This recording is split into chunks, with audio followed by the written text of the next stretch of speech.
தேவனாகிய கர்த்தர் நம்மிடத்தில் எதிர்பார்க்கும் பரிசுத்தம் என்ற தலைப்பில் நாம் தொடர்ந்து தியானித்து கொண்டிருக்கின்றோம். இன்றைக்கு அந்த தலைப்பில் 4வது பாகத்திற்குள் போகின்றோம்.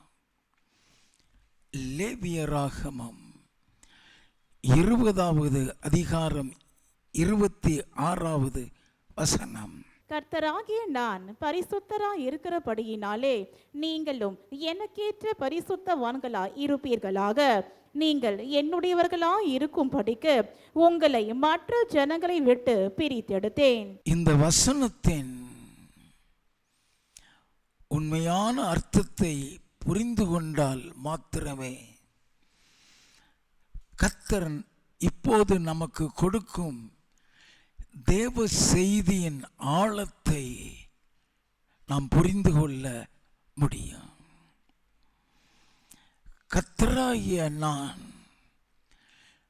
பரிசுத்தராய் இருக்கிறபடினால நீங்களும் எனக்கேற்ற பரிசுத்தவான்களாய் இருப்பீர்களாக என்று சொல்லுகிறார்.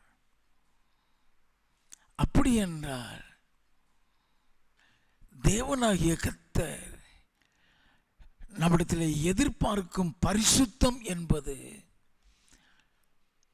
அவரை பிரியப்படுத்தக்கூடிய ஒரு பரிசுத்தம். அது நாம் நினைக்கிற பரிசுத்தம் அல்ல.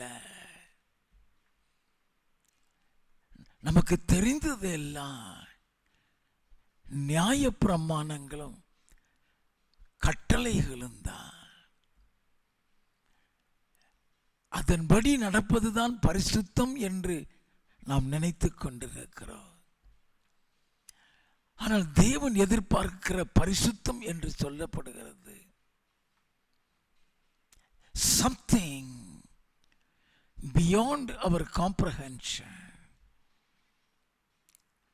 நாம் நினைப்பதற்கு நாம் எதிர்பார்ப்பதற்கும் அப்பாற்பட்டது. ஆண்டவர் விரும்புகிறதெல்லாம் அவரோடு கூட போய் பரலோகத்தில் இருக்கிற ஒரு அனுபவத்தை தான் விரும்புகிறார். இயேசு கிறிஸ்து சொன்னாரே, வெளிப்படுத்தின விசேஷம் 3வது அதிகாரம் 21வது வசனம், நான் ஜெயங்கொண்டு என் பிதாவினுடைய சிங்காசனத்திலே அவரோடே கூட உட்கார்ந்தது போல ஜெயம் கொள்ளுகிறவன் எவனோ அவனும் என்னுடைய சிங்காசனத்தில் என்னோடே கூட உட்காரும்படிக்கு அருள் செய்வேன். ஆண்டவர் எதிர்பார்க்கிறது அவரோடு கூட அவருடைய சிங்காசனத்தில் உட்கார. ஏதோ ஒரு பரலோகத்தில் தலையை காட்டிட்டு வருகிற அனுபவம் அல்ல, அவரோடு கூட போய் உட்காரக்கூடிய ஒரு அனுபவம். அந்த அனுபவத்தில் அவர் எதிர்பார்க்கிற பரிசுத்தங்கிறது எதிலையெல்லாம் மறைந்து கிடக்கிறது என்பதை நாம் அறியாதபடியினால தான் நமக்கு சொல்லிக் கொடுத்து கொண்டு வருகிறார். நீங்கள் என்னுடையவர்களாய் இருக்கும்படிக்கு உங்களை மற்ற ஜனங்களை விட்டு பிரித்து எடுத்தேன் என்று சொல்லுகிறாரே. அப்படி என்றால்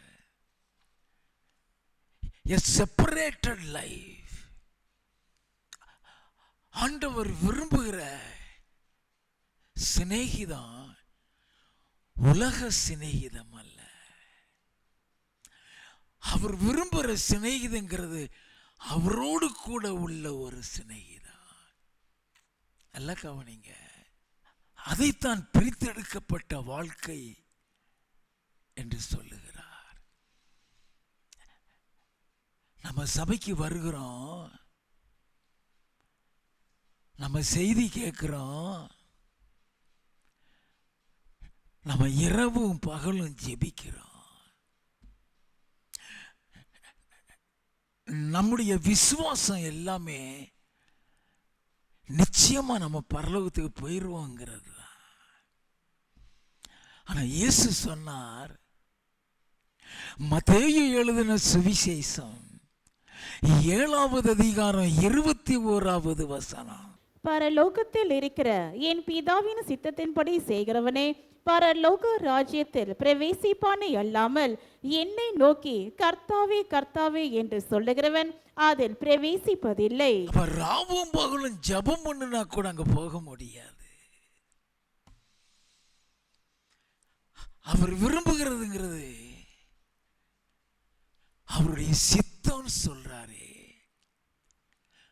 அப்படின்னா அவருடைய சித்தம் என்ன, அவருடைய அழைப்பு என்ன? 1 தெசலோனிக்கேயரின் புஸ்தகம் 4வது அதிகாரம் 3வது வசனமும் 7வது வசனமும், நீங்கள் பரிசுத்தம் உள்ளவர்களாக வேண்டும் என்பதே தேவனுடைய சித்தமாயிருக்கிறது. தேவன் நம்மை அசுத்தத்திற்கல்ல பரிசுத்தத்திற்கே அழைத்திருக்கிறார். அப்ப அந்த பரிசுத்தத்திலே ஒரு சித்தம் இருக்கிறது என்றார். அந்த பரிசுத்தம் எதுலையெல்லாம் மறைந்து கிடக்கிறதுங்கிறது நமக்கு தெரியாது.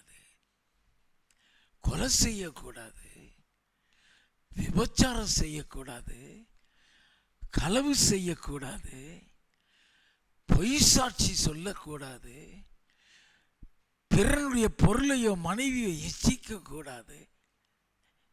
இதுதானே கட்டளைகள், இதுல தானே பரிசுத்தம் என்று நாம் நினைத்துக் கொண்டிருக்கிறோம்.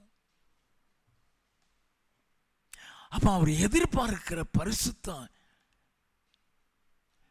விசுவாசத்தில் இருக்குன்னு நமக்கு தெரியுமா? அந்த விசுவாசத்தை தவற விட்டதுனாலதான் தேவனோடு முகமுகமாய் பேசின மோசே கானான் தேசத்துக்குள்ளே போக முடியாமல் போய்விட்டானே.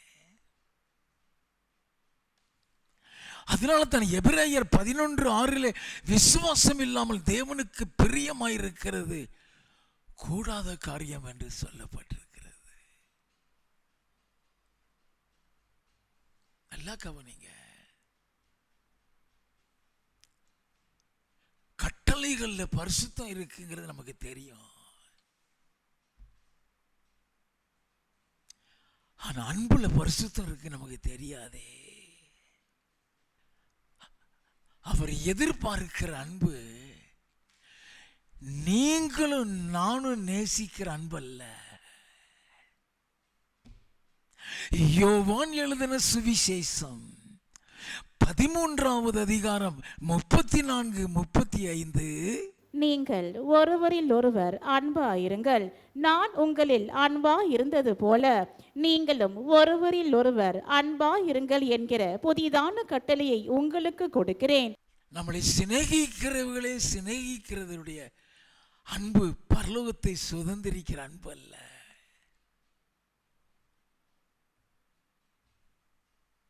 நல்ல கவனிங்க. யாரு நமக்கு தீமை செய்தார்களோ அவங்களை நேசிக்கிற அன்பு.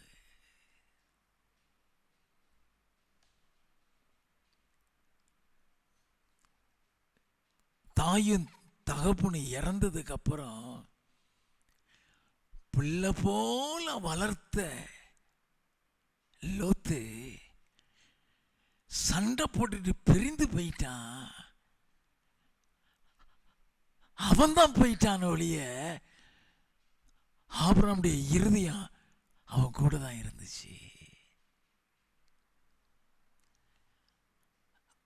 அவனுக்கு ஒரு தீமைன்னு சொன்ன அவன் இருதயம் துடிச்சு ஓடி போய் அவனை மீட்டு கொண்டு வந்தானே, அதுதான் அன்பு. உன் கூட பிறந்தவன் பசியா இருந்தா ஆகாரம் கொடுக்கிறது அன்பு அல்ல. உன் சத்துரு பசியா இருந்தா அவனுக்கு ஆகாரம் கொடுன்னு சொன்னாரே, அதுதான் அன்புன்னு சொல்லி கொடுத்தாரு. எல்லாம் கவனிங்க. அப்போ நம்ம இதுவரை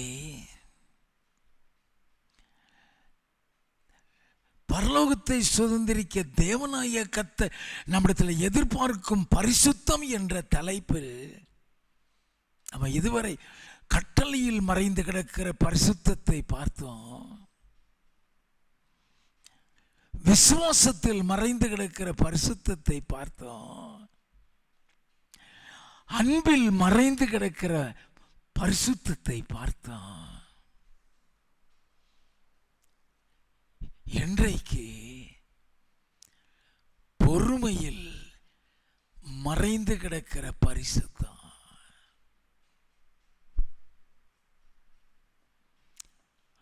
பொறுமையை இழக்கும் பொழுது பரிசுத்தத்தை இழந்து விடுகிறோங்கிறது நமக்கு தெரியாது. பொறுமையை இழக்கும் போது நம்முடைய ஆத்துமா அழிஞ்சு போகுதுங்கிறது நமக்கு தெரியாது.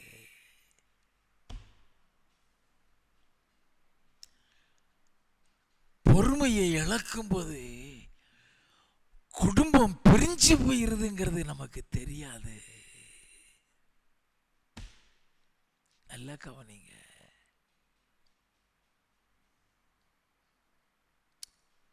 அந்த பொறுமையில அன்பு இருக்கு. அந்த பொறுமையில சகிப்பு தன்மை இருக்கு. அந்த பொறுமையில பரலோகத்தை சுதந்திரிக்கிற பரிசுத்தம் இருக்கு. நமக்கு தெரியுமா ஏன் டென்ஷன், ஏன் கோபம், ஏன் பொறாமை?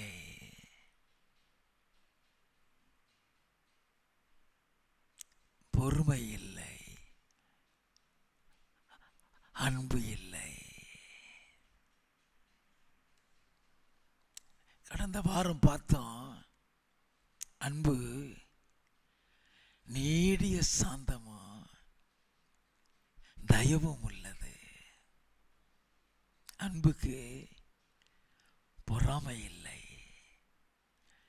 அன்பு தன்னை புகழாது. அன்பு இருமாப்பாயிராது. அன்பு சகலத்தையும் சகிக்கும், சகலத்தையும் நம்பும், சகலத்தையும் விசுவாசிக்கும்.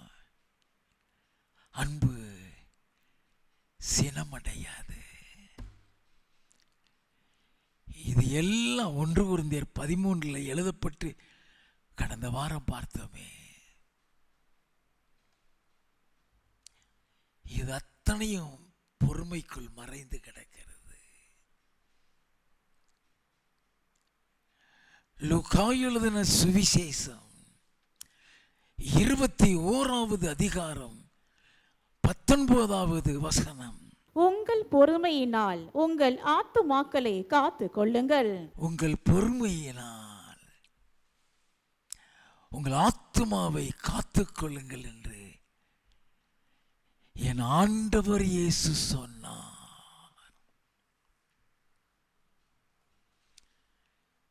பொறுமையை இழந்துட்டா ஆத்துமாவை இழந்து போய்விடுவோம்.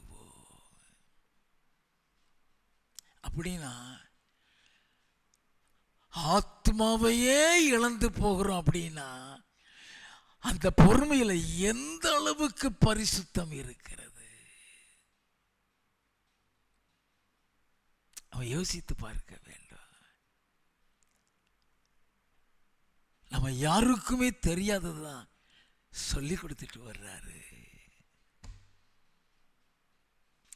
எபிரேயரின் புஸ்தகம் 10வது அதிகாரம் 36வது வசனம்.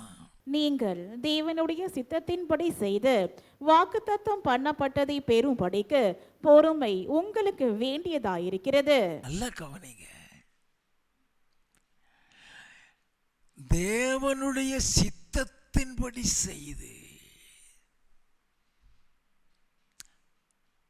பிதாவினுடைய சித்தத்தின்படி செய்கிறவனே பரலோக ராஜ்யத்தில் பிரவேசிப்பானே அல்லாமல் என்னை நோக்கி கர்த்தாவே கர்த்தாவே என்று கூட பிரவேசம் இயேசு சொன்னாரே, அந்த சித்தம் இதுல மறைந்து கிடக்கிறது.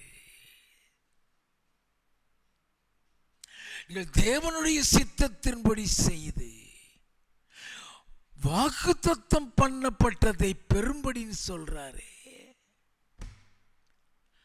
அது என்ன வாக்குத்தத்தம்? 1 யோவானின் புஸ்தகம் 2வது அதிகாரம் 25வது வசனம், நித்திய ஜீவனை அளிப்பேன் என்பதே அவர் நமக்கு செய்த வாக்குத்தத்தம். நித்திய ஜீவன் தான், எட்டர்னல் லைஃப். நித்திய ஜீவனை அளிப்பேன் என்பதே அவர் நமக்கு தந்த வாக்குத்தத்தம். நீங்கள் தேவனுடைய சித்தத்தின்படி செய்து வாக்குத்தத்தத்தை பெறும்படி பொறுமை உங்களுக்கு வேண்டியதா இருக்குன்னு சொன்னா, அந்த நித்திய ஜீவனுக்குள்ள நீ போகணும்னா பொறுமை. ஏன் சின்ன சின்ன காரியத்தை பெரிய இஷ்யூவா எடுக்கிறோம்? ஏன் சின்ன சின்ன காரியத்துக்கு சண்டை? ஏன் பிரிவினைகள்? சகித்துக்கிட்டு போக முடியவில்லை. We do not have endurance.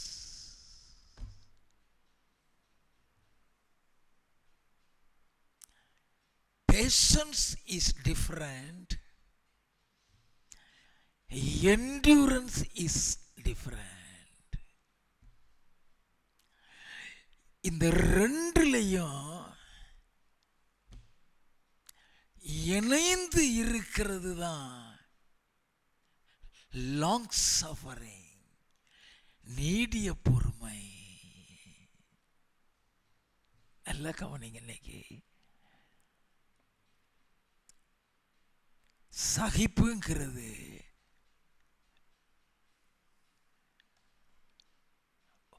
a part of patience.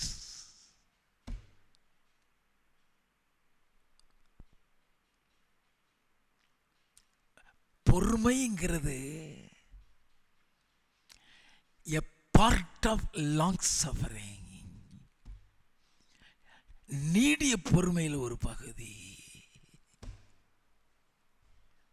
இந்த சகிப்பும் இந்த பொறுமையும் இணைஞ்சு வரும் பொழுது அது நீடிய பொறுமையாய் மாறுகிறது. அந்த நீடிய பொறுமை ஆவியின் கனியில மறைந்து கிடக்கிறது. ஆங்கில வேதாகமத்தை எடுத்து வாசித்தீங்கன்னா அந்த நீடிய பொறுமைக்கு லாங் சஃபரிங் என்று எழுதப்பட்டிருக்கும்.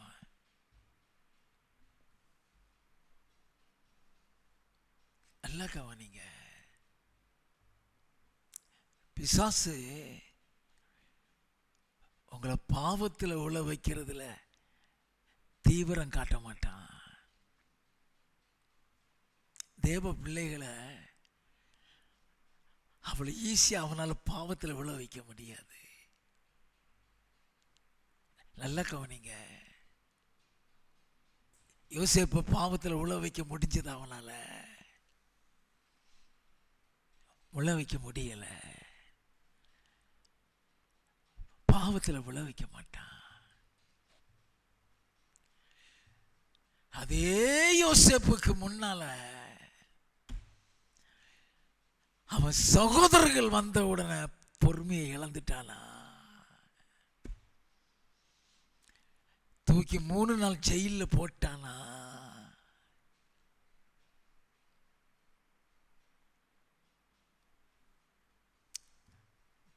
பரிசுத்தவான்களை பாவத்தில் விளைவிச்சு பரலோகத்தை இழக்க வைக்க மாட்டான், பொறுமையை எடுத்துருவான்.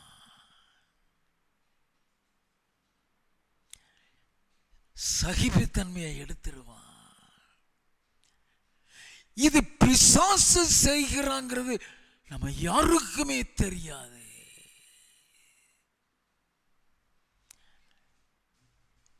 சின்ன காரியமா தான் இருக்கும், அதுல சண்டை வந்துடும்.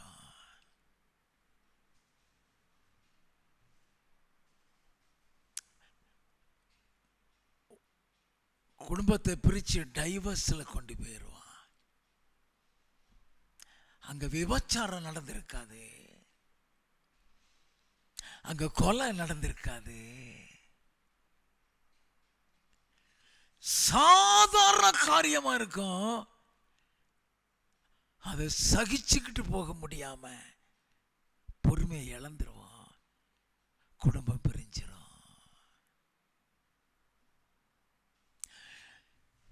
சின்ன காரியத்தில் பொறுமையை இழக்க வச்சு பரலோகத்தை இழக்க வச்சிருவான். நமக்கு தெரியுமா?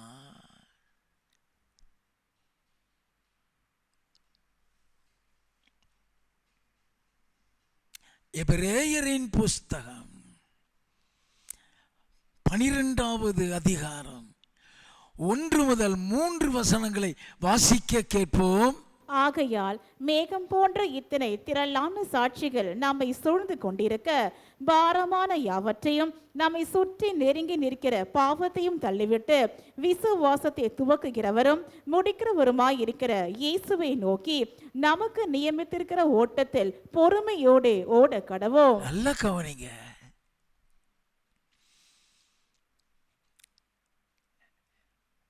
ஆண்டவர் நம்மளை அழைச்சி கொண்டு வந்துட்டாரு. அதனால்தான் ஆண்டவர் சொல்கிறார்,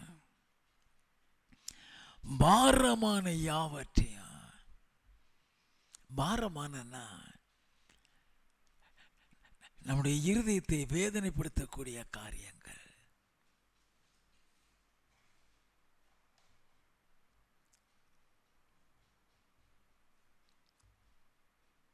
சின்ன சின்ன காரியமா தான் இருக்கும், அது நமக்கு பாரமா இருக்கும், நம்ம இருதயத்தில் வேதனையா இருக்கும். இப்படி செஞ்சிட்டாங்களே, இப்படி பேசிட்டாங்களே, இப்படி சொல்லிட்டாங்களே.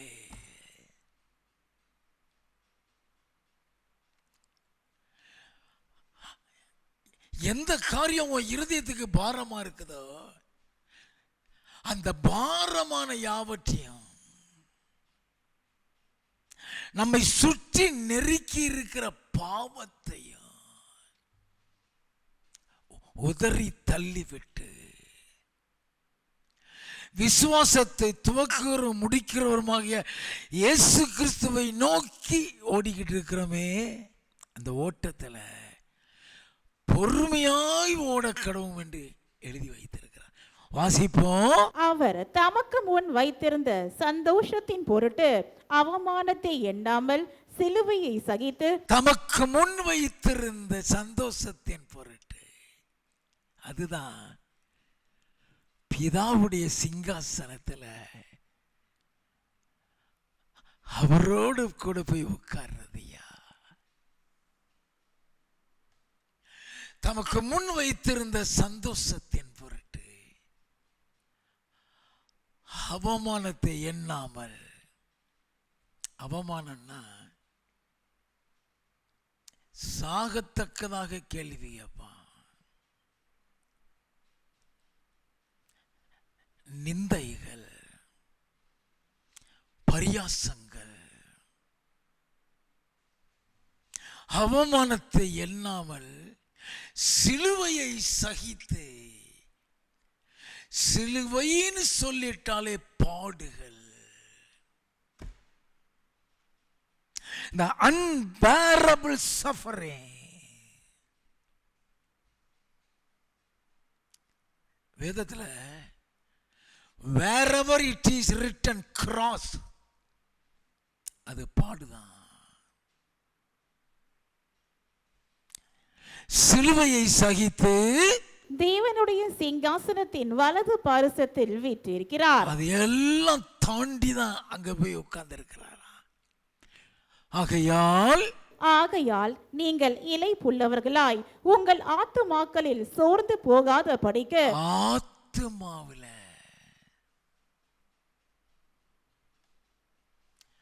ஆத்துமாவிலே அர்த்தம் தெரியுமா?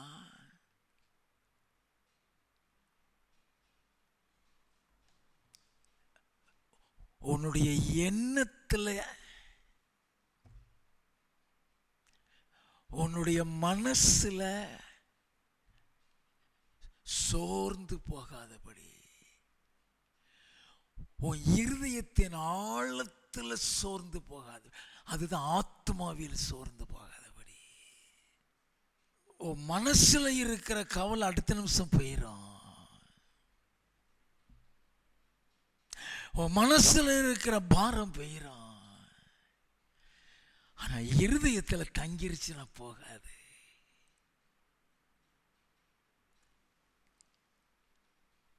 நீங்க வேதத்தை வாசித்தீங்கன்னா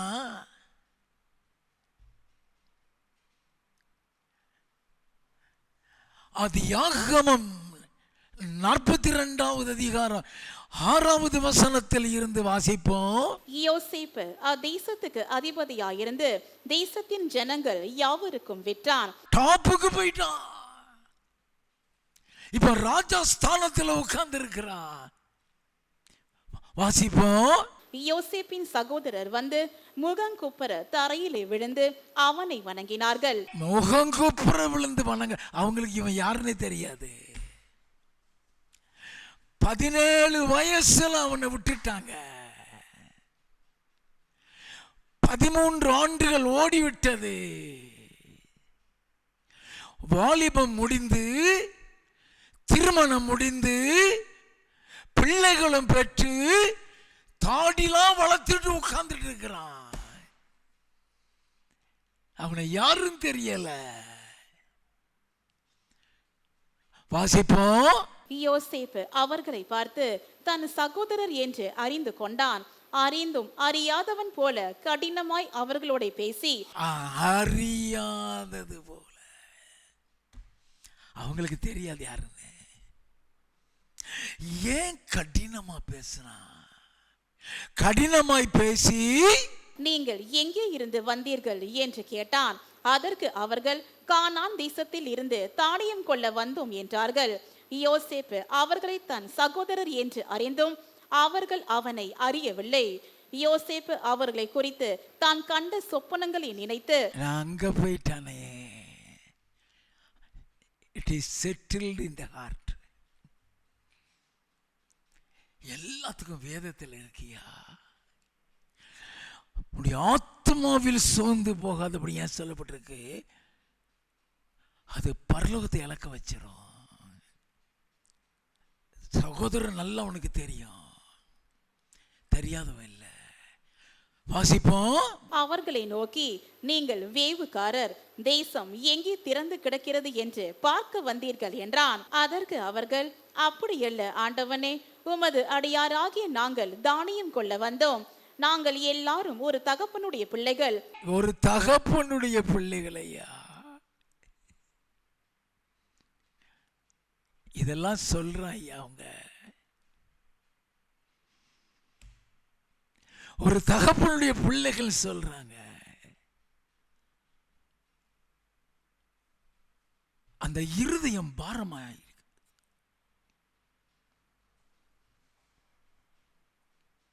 17வது வசனம். அவர்கள் எல்லாரையும் 3 நாள் காவலிலே வைத்தான். என்னது 3 நாள் காவலில் வச்சிட்டான். பரிசுத்தவான் அவன் பரிசுத்தவான். அவனை பாவத்தில் பிசாசால் உள்ள வைக்க முடியல. இதுல உள்ள வச்சுட்டானா?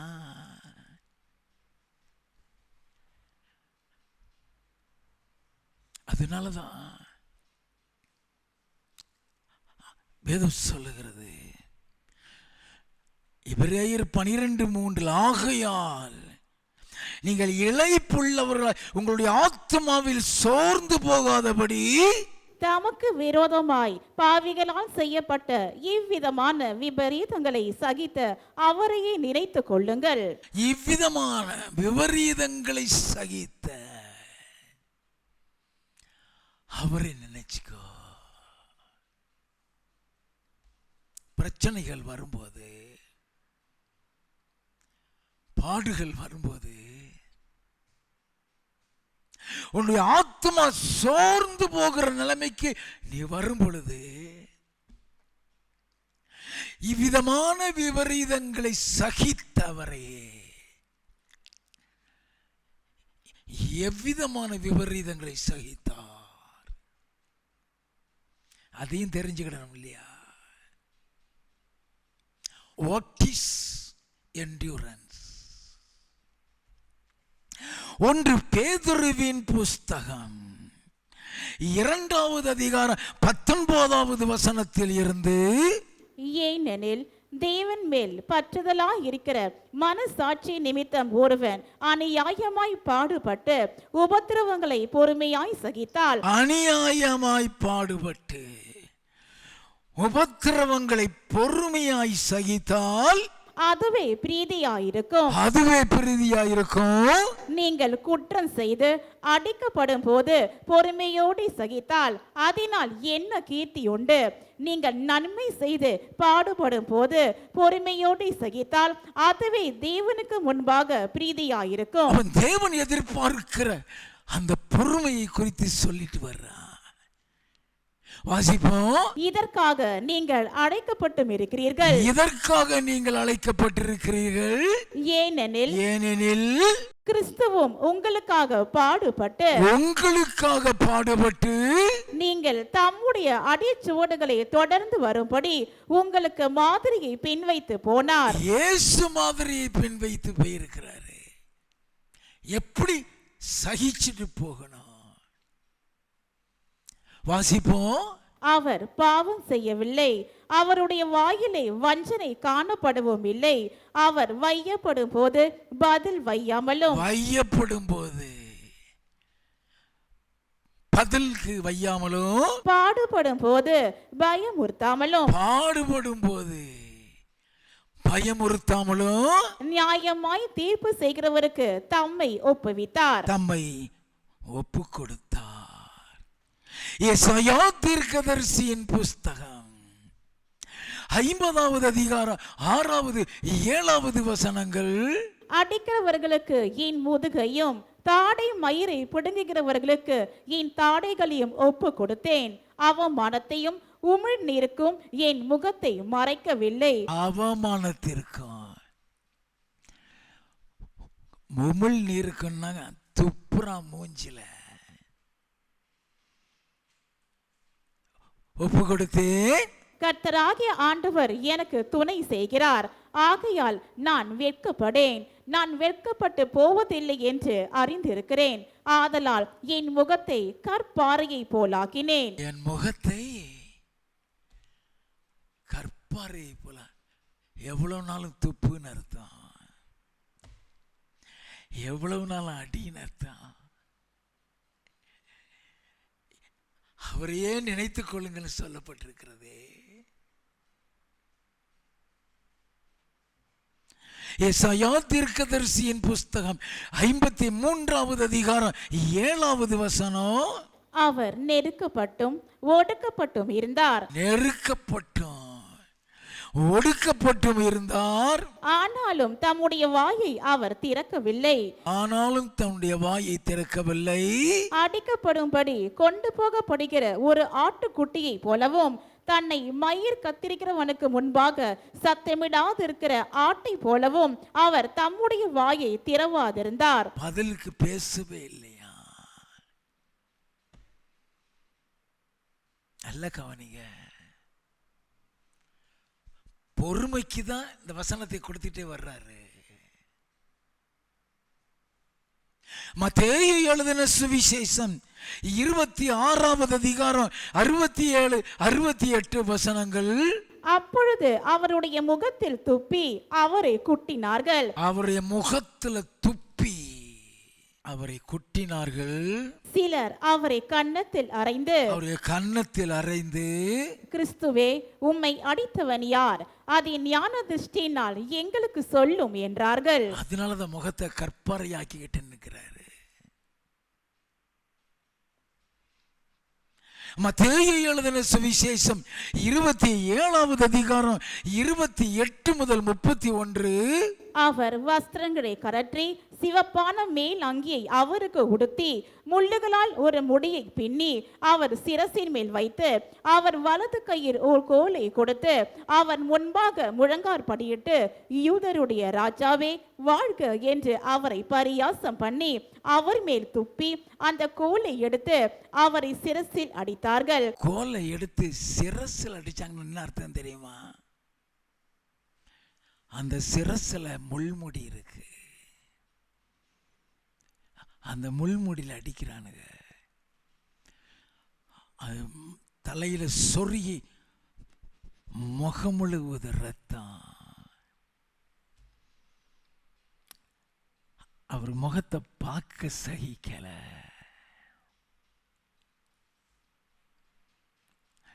எசாயா தீர்க்கதரிசியின் புஸ்தகம் 53வது அதிகாரம் 1, 2 வசனங்கள். எங்கள் மூலமாய் கேள்விப்பட்டதை விசுவாசித்தவன் யார்? கர்த்தருடைய புயம் யாருக்கு வெளிப்பட்டது? இளங்கிளையை போலவும் வறண்ட நிலத்திலிருந்து துளிர்க்கிற வேரை போலவும் அவனுக்கு முன்பாக எழும்புகிறார். அவருக்கு அழகும் இல்லை, அவருக்கு அழகும் இல்லை, சௌந்தரியமும் இல்லை, சௌந்தரியமும் இல்லை. அவரை பார்க்கும் போது நாம் அவரை விரும்பத்தக்க ரூபம் அவருக்கு இல்லாதிருந்தது. அவர் முகம் அந்த கோலம் அடைந்தது. முகம் முழுவதும் ரத்தம்.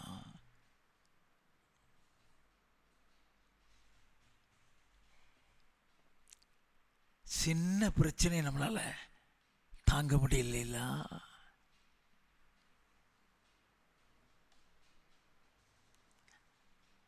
நல்லா கவனிங்க, எதுல பரிசுத்தம் இருக்குங்கிறாரு.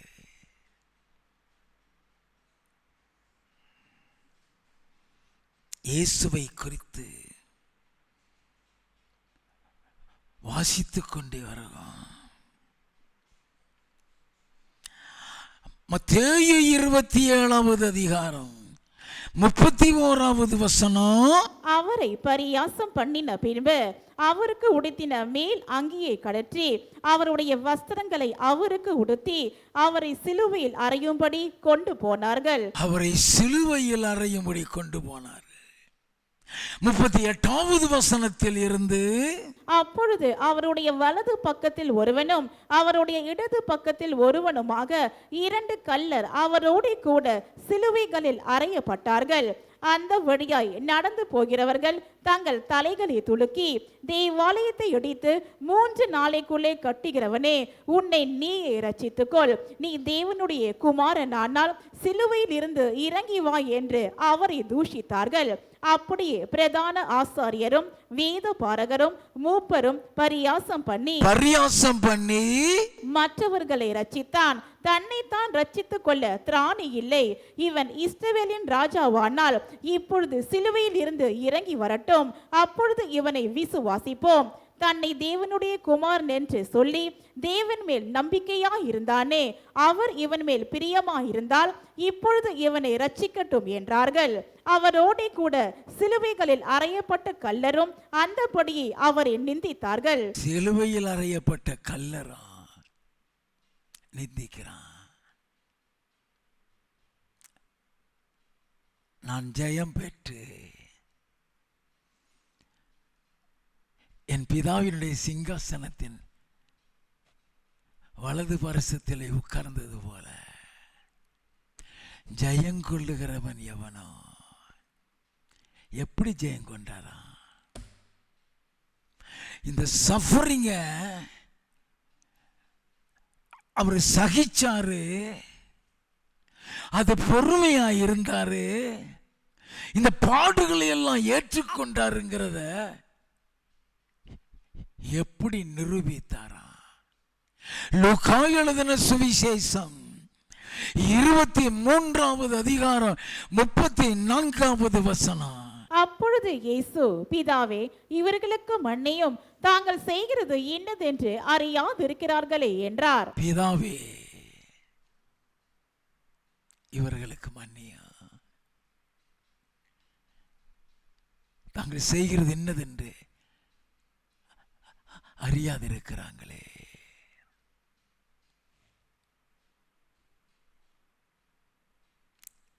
நீ மன்னிக்கணும்னு விரும்புவ, அது உன் சுபாவம். ஆனா உன்னை சுத்தி இருக்கிறவங்க மன்னிக்க விட மாட்டாங்க.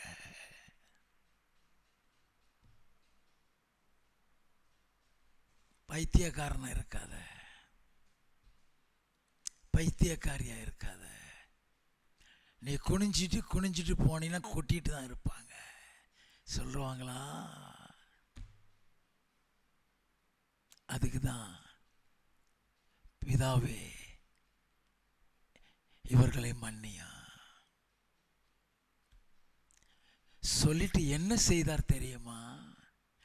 46வது வசனம். இயேசு, பிதாவே, உம்முடைய கைகளில் என் ஆவியை ஒப்புவிக்கிறேன் என்று மகா சத்தமாய் கூப்பிட்டு சொன்னார். இப்படி சொல்லி ஜீவனை விட்டார். இப்படி சொல்லி ஜீவனை விட்டார். 100க்கு அதிபதி சம்பவித்ததை கண்டு, மெய்யாகவே இந்த மனுஷன் நீதிபரனா இருந்தான் என்று சொல்லி தேவனை மகிமைப்படுத்தினான். மெய்யாகவே இந்த மனுஷன் நீதிமான்பா. 100க்கு அதிபதி அந்த பாடுகளுக்குள் கொண்டு போன அரசாங்க அதிகாரியில் ஒருத்தன். He confessed he is a righteous man. He proved. எபிரேயரின் புஸ்தகம் 12வது அதிகாரம் 2வது 3வது வசனம். அவர் தமக்கு முன் வைத்திருந்த சந்தோஷத்தின் பொருட்டு அவமானத்தை எண்ணாமல் சிலுவையை சகித்து தேவனுடைய சிங்காசனத்தின் வலது பாரிசத்தில் வீற்றிருக்கிறார். நல்லா கவனிக்க வேண்டாம்.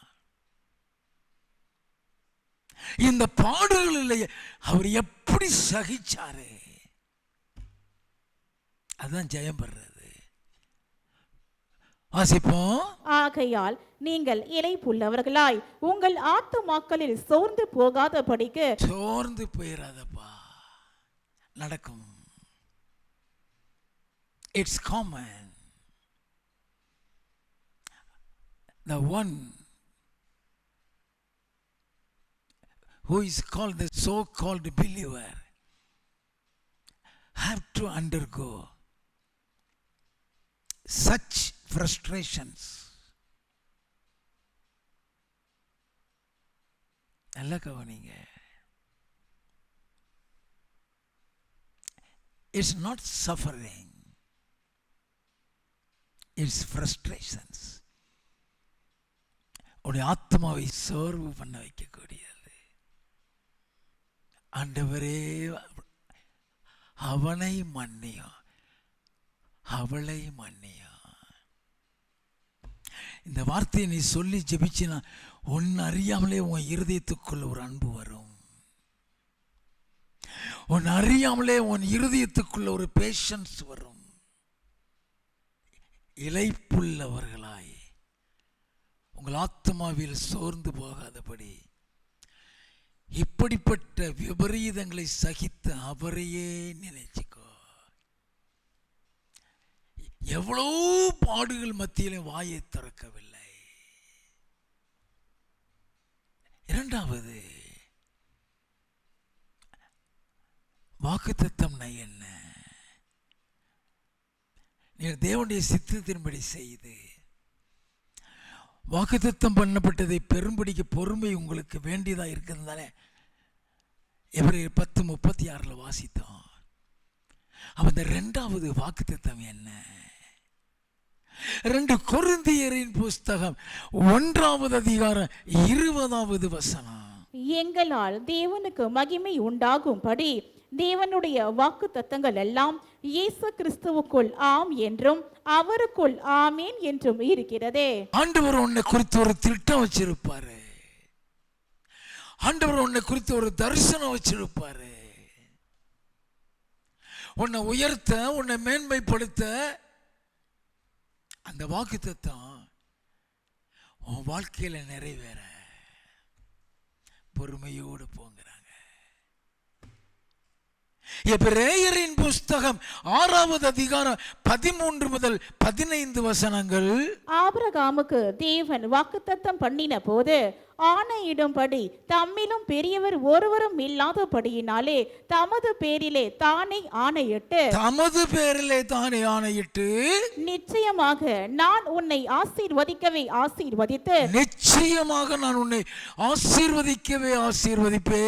உன்னை பெருகவே பெருக பண்ணுவேன் என்றார். அந்தபடியே அவன் பொறுமையாய் காத்திருந்து வாக்குத்தத்தம் பண்ணப்பட்டதை பெற்றான். பொறுமையாய் காத்திருந்து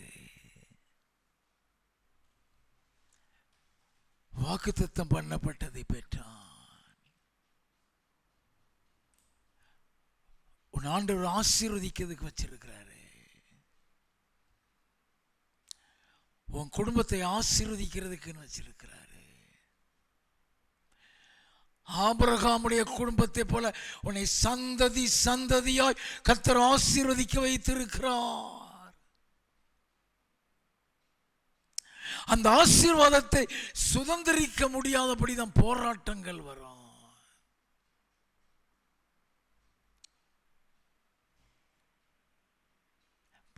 ஆபிரகாம் பொறுமையோடு சகித்தானா.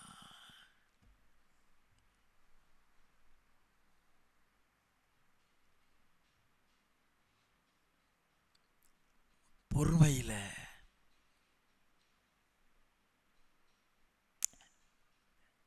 எப்படிப்பட்ட பரிசுத்தம் இருக்குதுங்கிறதை கர்த்தர் நமக்கு சொல்லிக் கொடுக்கலாம்.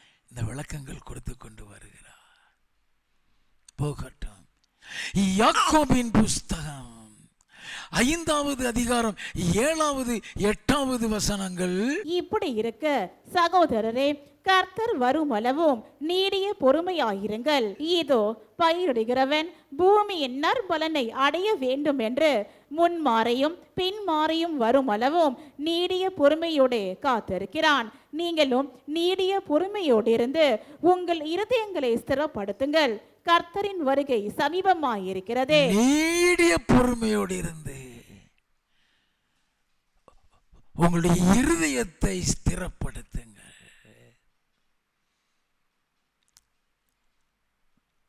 நல்லா கவனிங்க. நம்ம இருதயம் எப்போ ஸ்திரப்படும் தெரியுமா?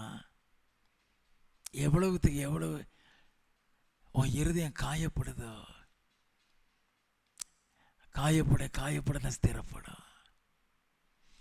காயமே படாமல் இருக்கும்போது சின்ன காயம் ஏற்பட்டாலும் தாங்காது. நல்லா கவனிங்க. உன் இருதயம் ஸ்திரப்பட வேண்டும். 11வது வசனம். இதோ பொறுமையா இருக்கிறவர்களை பாக்கியவான்கள் என்கிறோமே.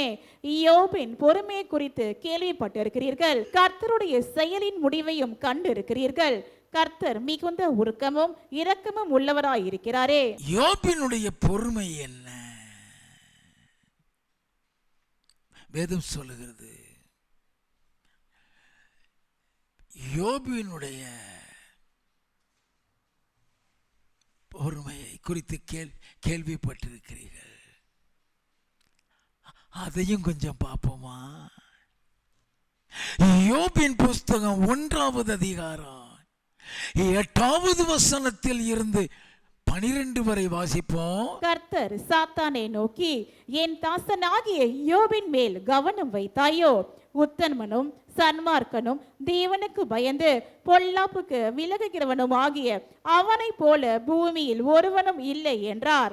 அதற்கு சாத்தான் கர்த்தருக்கு பிரதியுத்தரமாக, யோபு விருதாவாகவா தேவனுக்கு பயந்து நடக்கிறான்? நீர் அவனையும் அவன் வீட்டையும் அவனுக்கு உண்டான எல்லாவற்றையும் சுற்றி வேலி அடைக்கவில்லையோ? எல்லாவற்றையும் சுற்றி வேலி அடைத்து வைத்திருக்கிறீரே, என்னால் உள்ள கூட போக முடியல. அவன் பக்கத்தில் கூட போக முடியலை. அந்த வேலியை எடுங்க ஆண்டவரே. வாசிப்போம். அவன் கைகளின் கிரியையை ஆசீர்வதித்தீர், அவனுடைய சம்பத்து தேசத்தில் பெருகேற்று. ஆனாலும் உம்முடைய கையை நீட்டி அவனுக்கு உண்டானவை எல்லாம் தொடுவீரானால் அப்பொழுது அவன் உமது முகத்துக்கு எதிரே உம்மை தூஷிக்கானோ பாரும் என்றான். கர்த்தர் சாத்தானை நோக்கி, இதோ அவனுக்கு உண்டானவை எல்லாம் உன் கையில் இருக்கிறது, அவன் மேல் மாத்திரம் உன் கையை நீட்டாதே என்றார். உத்தரவு கொடுக்கப்பட்டு விட்டது.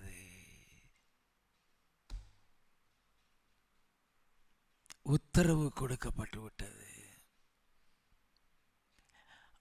அவன் மீது மாத்திரம் கையை நீட்டாதே என்றார். அப்பொழுது சாத்தான் கர்த்தருடைய சந்நிதியை விட்டு புறப்பட்டு போனான். உத்தரவு வாங்கிட்டான், புடைச்சி தள்ளிடுவான். எல்லாம் கவனிங்க. யோபு கடந்து வந்த பாதைனா யாரும் அந்த பாதையில் போயிருக்க மாட்டான். பெரிய கோடீஸ்வரன். இன்னைக்கு இருக்கிற டாட்டா பிர்லாலாம் அவன் பணத்துக்கு முன்னால் நிற்கவே முடியாது. பல ஆயிரம் ஆண்டுக்கு முன்னால அவ்வளவு பெரிய பணக்காரவன். வாசிப்போம். பின்பு ஒரு நாள் யோபுடைய குமாரரும் அவன் குமாரத்திகளும் தங்கள் மூத்த சகோதரன் வீட்டிலே புசித்து திராட்சரசம் குடிக்கிற போது ஒரு ஆள் அவனிடத்தில் வந்து, எருதுகள் உழுகிற போது கழுதைகள் அவைகளின் பக்கத்திலே மேய்ந்து கொண்டிருக்கையில் சபேயர் அவைகள் மேல் விழுந்து அவைகளை சாய்த்து கொண்டு போனார்கள். வேலை ஆட்களையும் பட்டய கருக்கினால் வெட்டி போட்டார்கள். நான் ஒருவன் மாத்திரம் தப்பி அதை உமக்கு அறிவிக்கும்படி வந்தேன் என்றான். துக்க செய்தியை கொடுக்கிறதுக்கு ஒருத்தனை மட்டும் விடுறான். யோபுடைய இருதயத்தை காயப்படுத்துகிறதற்கு ஒரே ஒருத்தனை அனுப்புகிறான். வாசிப்போம். இவன் இப்படி பேசிக் கொண்டிருக்கையில் வேறொருவன் வந்து வானத்தில் இருந்து தேவனுடைய அக்கினி விழுந்து ஆடுகளையும் வேலை ஆட்களையும் சுட்டெரித்து போட்டது.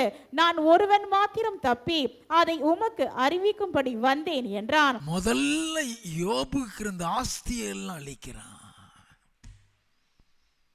எல்லாம் கவனிங்க. பெரிய பணக்காரன், எல்லா ஆஸ்தியும் அழிக்கிறான். வாசிப்போம். இவன் இப்படி பேசிக் கொண்டிருக்கையில் வேறொருவன் வந்து கல்தேயர் 3 பவுஞ்சாய் வந்து ஒட்டகங்கள் மேல் விழுந்து அவைகளை ஓட்டி கொண்டு போனார்கள். வேலை ஆட்களையும் பட்டய கருக்கினால் வெட்டி போட்டார்கள். நான் ஒருவன் மாத்திரம் தப்பி அதை உமக்கு அறிவிக்கும்படி வந்தேன் என்றான். இவன் இப்படி பேசிக் கொண்டிருக்கையில் வேறொருவன் வந்து, உம்முடைய குமாரரும் உம்முடைய குமார்த்திகளும் தங்கள் மூத்த சகோதரன் வீட்டிலே புசித்து திராட்சரசம் குடிக்கிற போது வனாந்திர வழியாய் பெரும் காற்று வந்து அந்த வீட்டின் 4 மூலையிலும் அடிக்க அது பிள்ளைகளின் மேல் விழுந்ததினால் அவர்கள் இறந்து போனார்கள். நான் ஒருவன் மாத்திரம் தப்பி அதை உமக்கு அறிவிக்கும்படி வந்தேன் என்றான். பிள்ளைகள் எல்லாம் செத்துட்டாங்க. இதை விட அவனுக்கு வேற துக்கம் இருக்காது. யோபின் பொறுமையில் சொல்லப்பட்டிருக்கிறது.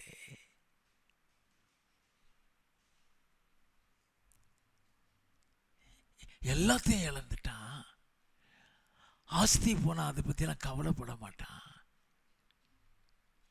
ஆனா பெத்த பிள்ளைகள் போயிட்டாங்க. வாசிப்போம். அப்பொழுது யோபு எழுந்திருந்து தன் சால்வையை கிழித்து தன் தலையை சிரைத்து தரையிலே விழுந்து பணிந்து, நிர்வாணியாய் என் தாயின் கற்பத்திலிருந்து வந்தேன், நிர்வாணியாய் அவ்விடத்துக்கு திரும்புவேன். நிர்வாணியா தான் நான் வந்தேன், சொத்தோடையும் பந்தோடையும் நான் வரல. நான் நிர்வாணியாவிடத்தில் போவேன். கர்த்தர் கொடுத்தார், கர்த்தர் எடுத்தார், கர்த்தருடைய நாமத்துக்கு ஸ்தோத்திரம் என்றான். அவர் தானே கொடுத்தாரு, அவர் எடுத்துக்கிட்டாரு. அவருக்கு ஸ்தோத்திரம் சொல்ல முடியுமா?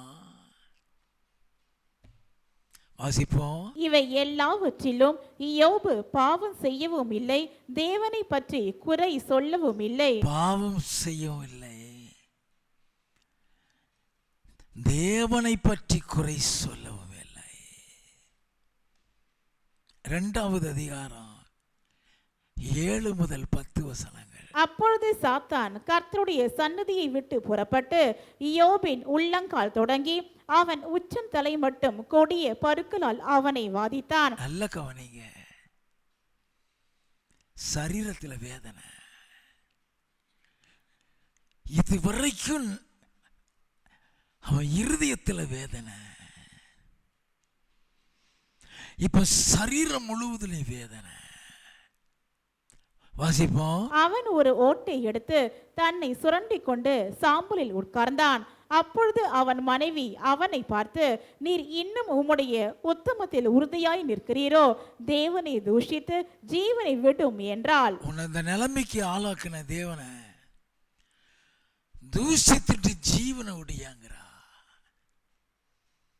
எத்தனை கொடுமை! ஆறுதல் சொல்ல வேண்டிய ஒரே ஒருத்தி தான் இருக்கா, அவளும் செத்து போங்கிறா. வாசிப்போம். அதற்கு அவன், நீ பைத்தியக்காரி பேசுகிறது போல பேசுகிறாய், தேவன் கையிலே நன்மையை பெற்ற நாம் தீமையையும் பெற வேண்டாமோ என்றான். இவைகள் எல்லாவற்றிலும் யோபு தன் உதடுகளினால் பாவம் செய்யவில்லை. இவள் எல்லாவற்றிலும் ஆண்டவரை குறை சொல்லல. நல்ல கவனிங்க, பொறுமைக்கு வேதம் கொடுத்த உதாரணம் புதிய ஏற்பாட்டில் இயேசு, பழைய ஏற்பாட்டில் யோபு. யோபுவின் புஸ்தகம் 23வது அதிகாரம் 8 முதல் 10. இதோ நான் முன்னாக போனாலும் அவர் இல்லை, பின்னாக போனாலும் அவரை காணேன். இடது புறத்தில் அவர் கிரியை செய்தும் அவரை காணேன், வலது புறத்திலும் நான் அவரை காணாதபடிக்கு ஒளி தருகிறார். ஆனாலும் நான் போகும் வழியை அவர் அறிவார். எந்த பக்கம் போனாலும் அவரை காணோம். கதறி கூப்பிட்டாலும் அவர்கிட்ட இருந்து சத்தத்தை காணோம். எந்த கர்த்தரை நம்பி நான் வாழ்ந்தனோ, எந்த கர்த்தர் என்னை உயர்த்தி ஆசீர்வதித்துக் கொண்டு வந்தாரோ, எந்த கர்த்தரை பிரியப்படுத்திக் கொண்டிருந்தேனோ, இன்னைக்கு அந்த கர்த்தர் எந்த பக்கத்தில் போனாலும் இல்லை. வாசிப்போம். அவர் என்னை சோதித்த பின் நான் பொன்னாக விளங்குவேன். அவர் என்னை சோதிச்சதுக்கு அப்புறம் என்ற ஒரு குற்றம் அவர் கண்டுபிடிக்க முடியாதியா. நான் பொன்னாக விளங்குவேன். யோபுவின் புஸ்தகம் 27வது அதிகாரம் 1வது வசனத்தில் இருந்து யோபு பின்னும் தன் பிரசங்க வாக்கியத்தை தொடர்ந்து சொன்னது, என் சுவாசம் என்னிலும் தேவன் தந்த ஆவி என் நாசியிலும் இருக்கும் மட்டும் என் உதடுகள் தீமையை சொல்வதும் இல்லை, என் நாக்கு கபடம் பேசுவதும் இல்லை என்று என் நியாயத்தை தள்ளிவிடுகிற தேவனும் என் ஆத்துமாவை கசப்பாக்குகிற சர்வ வல்லவருமானவருடைய ஜீவனை கொண்டு சொல்லுகிறேன். நீங்கள் பேசுகிறது நீதி என்று நான் ஒத்துக்கொள்வது எனக்கு தூரமாய் இருப்பதாக. என் ஆவி பிரியும் மட்டும் என் உத்தமத்தை என்னை விட்டு விலக்கேன். என் ஆவி பிரியும் மட்டும் என் உத்தமத்தை என்னை விட்டு விலக்க மாட்டேன். வாசிப்போம். என் நீதியை கெட்டியாய் பிடித்திருக்கிறேன், அதை நான் விட்டு விடேன். நான் உயிரோடு இருக்கும் அளவும் என் இருதயம் என்னை நிந்திக்காது. நான் உயிரோடு இருக்கிற வரைக்கும் என் இருதயம் என்னை நிந்திக்காது.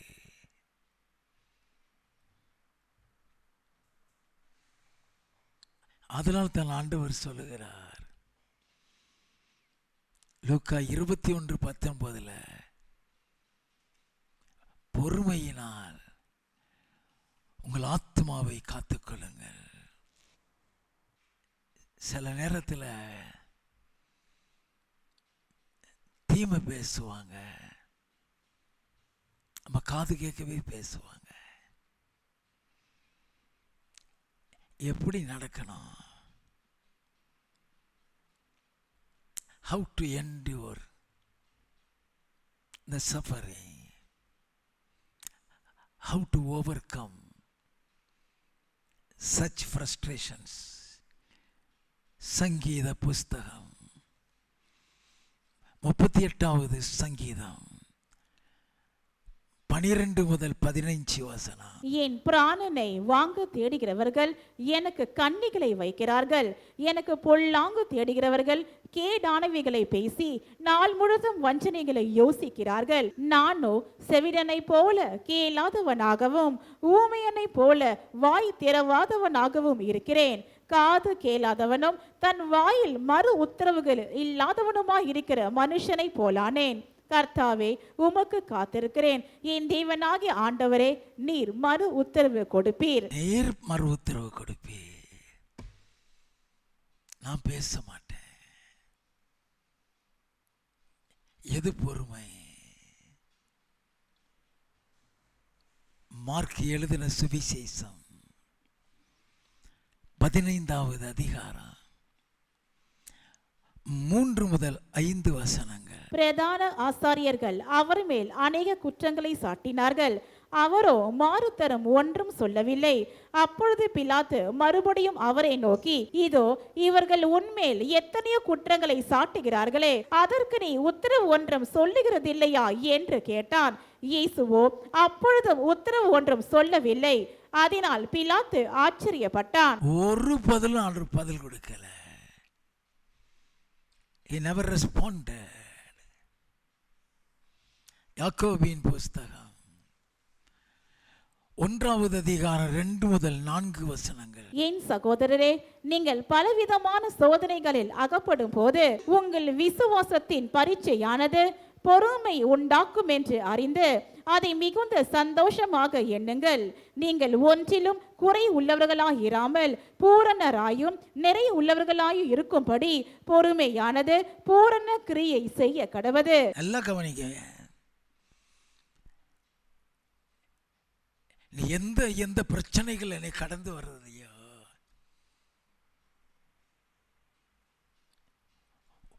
பொறுமையை கற்றுக்கொள்ள உன் அந்த பாதையில கொண்டு போகிறா. நம்ம வெடிச்சிடுறோம்ல சில நேரத்தில். ஒரு குறிப்பிட்ட நேரம் வரைக்கும் சகிச்சிருப்போம். அதுக்கப்புறம் சகிக்க முடியாம வெடிச்சிடுறோம். அது விபரீதத்தில் முடியுது. அவன் காது கேட்காத செவிட மாதிரி இருந்தான். வாயுத்தரவாத ஊமையனாயிருந்தான். ஸ்தேவானுக்கு விரோதமாக பொய்க்குற்றம் சாட்ட ஆட்களை கொண்டு வந்து நிறுத்தினாங்க. அப்போஸ்தலர் நடவடிக்கைகளின் புஸ்தகம் 6வது அதிகாரம் 11வது வசனத்தில் இருந்து. அப்பொழுது அவர்கள் மோசேக்கும் தேவனுக்கும் விரோதமாக இவன் தூஷண வார்த்தைகளை பேசி கேட்டோம் என்று சொல்லும்படியாக மனுஷரை ஏற்படுத்தி ஜனங்களையும் மூப்பரையும் வேத பாரகரையும் எழுப்பிவிட்டு அவன் மேல் பாய்ந்து அவனை பிடித்து ஆலோசனை சங்கத்தாருக்கு முன்பாக இழுத்து கொண்டு போய் பொய் சாட்சிகளையும் நிறுத்தினார்கள். இவர்கள் இந்த மனுஷன் இந்த பரிசுத்த ஸ்தலத்துக்கும் வேத பிரமாணத்துக்கும் விரோதமாக தூஷண வார்த்தைகளை ஓயாமல் பேசுகிறான். தூஷண வார்த்தைகளை ஓயாமல் அட்டர்லை. வாசிப்போம். எப்படி என்றால், நஸ்தனாகிய அந்த இயேசு இந்த ஸ்தலத்தை அடித்து போட்டு மோசே நமக்கு கொடுத்த முறைமைகளை மாற்றுவான் என்று இவன் சொல்ல கேட்டோம் என்றார்கள். ஆலோசனை சங்கத்தில் உட்கார்ந்திருந்த அனைவரும் அவன் மேல் கண்ணோக்கமாயிருந்து அவன் முகம் தேவதூதன் முகம் போல் இருக்க கண்டார்கள். அவன் முகம் அப்படின்னு அர்த்தம் என்ன? அவங்க சாட்டின குற்றம் ஒன்றும் அவன் இறுதியில போகல. அது இருதயத்துக்குள்ள போனதுனாலதான் பரிசுத்தவானா இருந்த யோசேப்பு அவங்கள 3 நாள் ஜெயில போட்டான். இவனுக்கு உள்ளே போகல.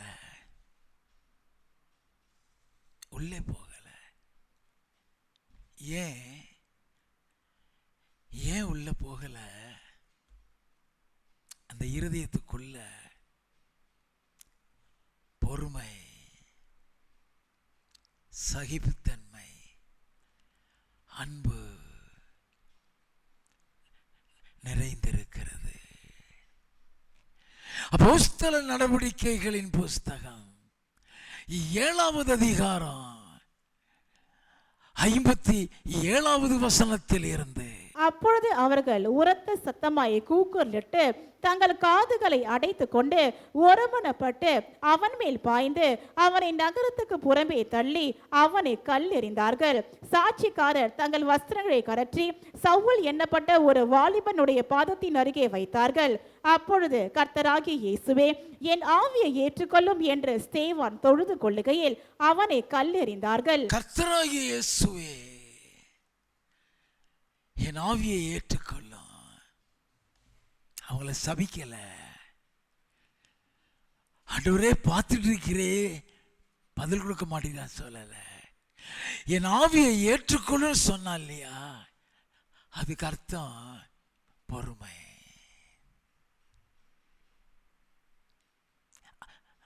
அதுக்கு அர்த்தம் சகிப்புத்தன்மை. 60வது வசனம், அவனோ முழங்காற்படியிட்டு, ஆண்டவரே, இவர்கள் மேல் இந்த பாவத்தை சுமத்தாதிரும் என்று மிகுந்த சத்தமிட்டு சொன்னான். இப்படி சொல்லி நித்திரை அடைந்தான். இவர்கள் மேல் இந்த பாவத்தை சுமத்தாதிரும் சொன்னானே, அதுக்கு அர்த்தம் என்ன தெரியுமா? என் இயேசுவின் அன்பையா, அது இயேசுவின் அன்பு. அவன் முகம் பிரகாசித்ததுக்கு காரணம் அவன் இருதயத்துக்குள் அப்படிப்பட்ட அன்பு இருந்ததுனால. மத்தேயு எழுதின சுவிசேஷம் 5வது அதிகாரம் 11-12. என் நிமித்தம் உங்களை நிந்தித்து துன்பப்படுத்தி பலவித தீமையான மொழிகளையும் உங்கள் பேரில் பொய்யாய் சொல்வார்களானால் பாக்கியவான்களாயிருப்பீர்கள். சந்தோஷப்பட்டு களி கூறுங்கள், பரலோகத்தில் உங்கள் பலன் மிகுதியாயிருக்கும். அந்த பாதையில போனீனா அழாத, முறுமுறுக்காத, சந்தோஷப்படுங்கிறார் ஆண்டவர். கர்த்தர் சொல்றாரு, என் நிமித்தம் உங்களை நிந்தித்து துன்பப்படுத்தி பலவித தீமையான மொழிகளையும் உங்கள் பேரில் பொய்யாய் சொல்லுவார்களானால் சந்தோஷப்பட்டு களி கூறுங்கள், பரலோகத்தில் உங்க பலன் மிகுதியா இருக்குன்னு சொன்னாரு. சந்தோஷப்படுகிறதுனா எப்படி? இந்த மாதிரி நேரத்தில் சந்தோஷப்படுகிறதுனா எப்படி? அப்போஸ்தலர் நடவடிக்கைகளின் புஸ்தகம் 16வது அதிகாரம் 19வது வசனத்தில் இருந்து, அவளுடைய எஜமான்கள் தங்கள் ஆதாயத்துக்கு நம்பிக்கை அற்று போயிற்றென்று கண்டு பவுலையும் சீலாவையும் பிடித்து சந்தை வெளியில் உள்ள அதிகாரிகளிடத்தில் இழுத்து கொண்டு போனார்கள். அவர்களை அதிகாரிடத்தில் ஒப்புவித்து, யூதர்களாகிய இந்த மனுஷர் நம்முடைய பட்டணத்தில் கலகம் பண்ணி ரோமராகிய நாம் ஏற்றுக்கொள்ளவும் அனுசரிக்கவும் தகாத முறைமைகளை போதிக்கிறார்கள் என்றார்கள். அப்பொழுது ஜனங்கள் கூட்டம் கூடி அவர்களுக்கு விரோதமாய் எழும்பினார்கள். அதிகாரிகள் அவர்கள் வஸ்திரங்களை கிழித்து போடவும் அவர்களை அடிக்கவும் சொல்லி அவர்களை அநேக அடி அடித்த பின்பு சிறைச்சாலையிலே வைத்து அவர்களை பத்திரமாய் காக்கும்படி சிறைச்சாலைக்காரனுக்கு கட்டளையிட்டார்கள். அவன் இப்படிப்பட்ட கட்டளையை பெற்று அவர்களை உட்காவலறையிலே அடைத்து அவர்கள் கால்களை தொழு மரத்தில் மாட்டி வைத்தான். கால தொழு மரத்தை மாட்டி விட்டானா? 25வது வசனம், நடு ராத்திரியிலே பவுலும் சீலாவும் ஜெபம் பண்ணி தேவனை துதித்து பாடினார்கள். அழுதுட்டு இருந்தாங்களா? சந்தோஷப்பட்டு களிகூறுங்கள். பரலோகத்தில் உங்க பலன் மிகுதியா இருக்கும். நல்ல கவனிங்க. இந்த பாதையில் இவங்க போயிட்டு வந்தாங்க. போராட்டங்கள், வேதனைகள். பரலோகத்தில் உங்க பலன் மிகுதியாயிருக்கு. சந்தோஷப்பட்டு கலிகூறுங்கள் சொன்னாரு. எதை நினைச்சு இவங்க கலிகூறுனாங்க தெரியுமா? We have eternal life. we are called not for the world, we are called to inherit the kingdom of God. நமக்கு பரலோகம் வச்சிருக்கிறது. அப்புறம் வாழ்க்கையிலும் போராட்டம் வந்துச்சு. அப்புறம் குடும்பத்தில் போராட்டம் வந்துச்சு. அதை எப்படி மேற்கொண்டான் தெரியுமா? ஆதியாகமம் 13வது அதிகாரம் 6வது வசனத்திலிருந்து, அவர்கள் ஒருமித்து குடியிருக்க அந்த பூமி அவர்களை தாங்க கூடாதிருந்தது. அவர்களுடைய ஆஸ்தி மிகுதியா இருந்தபடியால் அவர்கள் ஒருமித்து வாசம் பண்ண ஏதுவில்லாமற் போயிற்று. ஆபிராமுடைய மந்தை மேய்ப்பருக்கும் லோத்துடைய மந்தை மேய்ப்பருக்கும் வாக்குவாதம் உண்டாயிற்று. அக்காலத்திலே கானானியரும் பெரிசியரும் அத்தேசத்தில் கூடியிருந்தார்கள். ஆபிராம் லோத்தை நோக்கி, எனக்கும் உனக்கும் என் மெய்ப்பருக்கும் உன் மெய்ப்பருக்கும் வாக்குவாதம் வேண்டாம், நாம் சகோதரர். இந்த தேசம் எல்லாம் உனக்கு முன் இருக்கிறது அல்லவா? நீ என்னை விட்டு பிரிந்து போகலாம். நீ இடதுபுறம் போனால் நான் வலதுபுறம் போகிறேன், நீ வலதுபுறம் போனால் நான் இடதுபுறம் போகிறேன் என்றான். விட்டு கொடுத்தாயா? பிரச்சனை வருதா? யாரு பிரச்சனை பண்றாங்களோ விட்டு கொடுத்துருங்க. everything will be solved.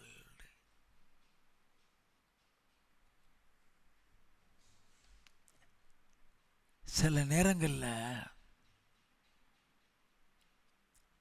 சில காரியங்கள் நம்மளால தாங்க முடியாது. அப்படிப்பட்ட சூழ்நிலையில என்ன செய்ய வேண்டாம்? 1 சாமுவேலின் புஸ்தகம் 1வது அதிகாரம் 2வது வசனம். அவனுக்கு 2 மனைவிகள் இருந்தார்கள். ஒருத்தி பேர் அன்னாள், மற்றொரு பேர் பெனினாள். பெனினாளுக்கு பிள்ளைகள் இருந்தார்கள், அன்னாளுக்கு பிள்ளை இல்லை. அன்னாளுக்கு பிள்ளை இல்லை, நிந்திக்கப்படுகிறா, அவமதிக்கப்படுகிறா.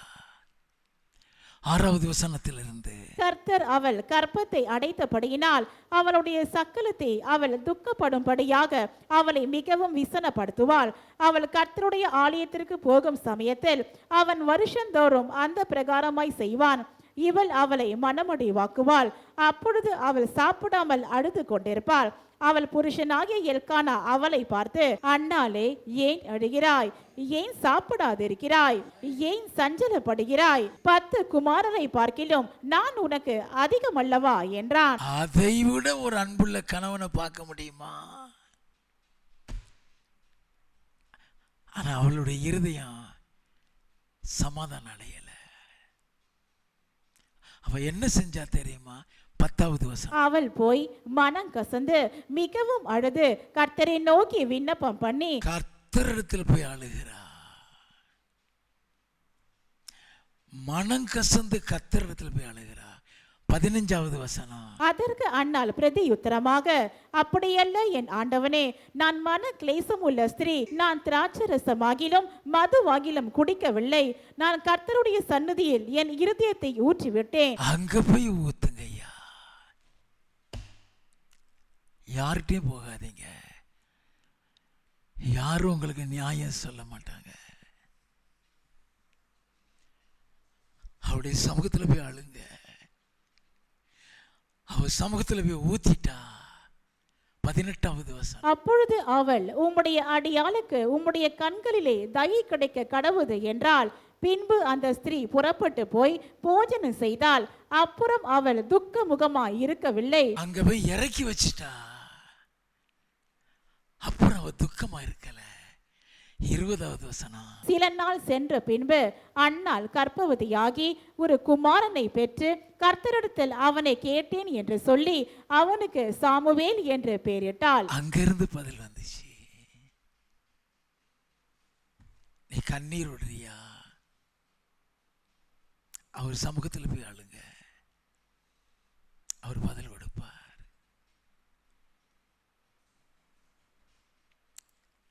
ஆண்டவரே நம்மளோடு கூட பேசி இருக்கிறார். பரலோகத்தை சுதந்திரிக்கக்கூடிய பரிசுத்தம் பொறுமையில் இருக்கிறது என்று சொல்லி. அல்லேலூயா.